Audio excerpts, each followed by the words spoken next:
So my name's Andrew Cartwright. I come from the UK. I've been at Budapest now since July 2002, and I've been working for the Centre for Policy Studies. I'm a research fellow there, and I also teach in the Department of Public Policy. The Centre for Policy Studies is one of the older centres at the university. We focus on public policy as an area of both a study, so studying the process of making policy, implementing policy, the way in which new fields are developed. One thing that we've been trying to promote recently is something called policy labs. And we believe that, that people can learn about what it means to try to work in the policy process by working in small teams for an external client. They have to kind of come up with a proposal. It has to be based on a methodology that is feasible and worked quite tightly according to a deadline.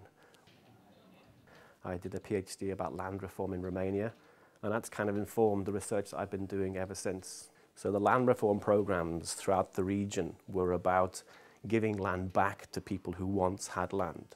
But the land that they were given back was often in sort of small pieces. It was in scattered pieces. And in terms of a kind of a modern farming system, it's quite difficult to make a kind of livelihood based on that. So you've had sort of attempts over the years to try to kind of reform, try to kind of modernize, try to, in some ways, consolidate very sort of small holdings for the benefit of those who live in the rural areas. But this is a long, ongoing problem, and it's one which sort of it's not really faced in Western Europe.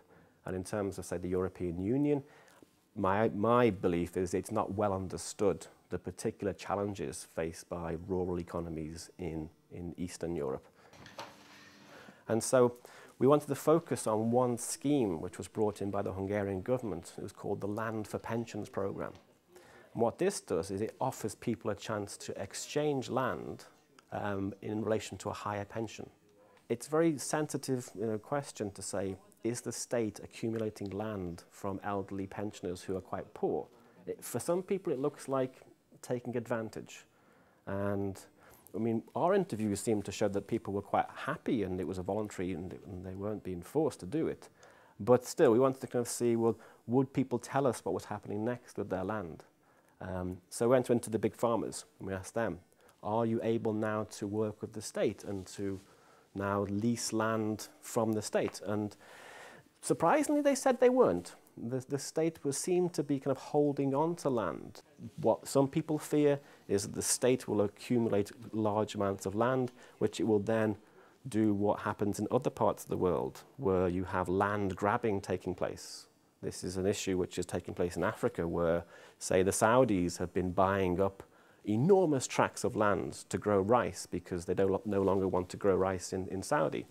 And you have the Koreans going to Madagascar trying to get 1 million hectares of farmland and ending up in a coup. Will there be an interest in foreign buyers coming in and seeing all this land and saying, great, great, we can grow this, we can grow that, and it'll all be for export. It'll all be sort of back to, and in that sense, there's a big fear.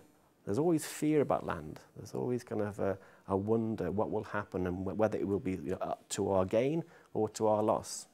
And I think it could be to our gain.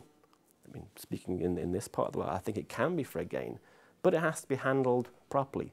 It has to be handled with some local control, some democratic accountability, some kind of belief that you can trust the systems that are being brought in, so you benefit from this rather than just outsiders benefiting. And I think if you can get that kind of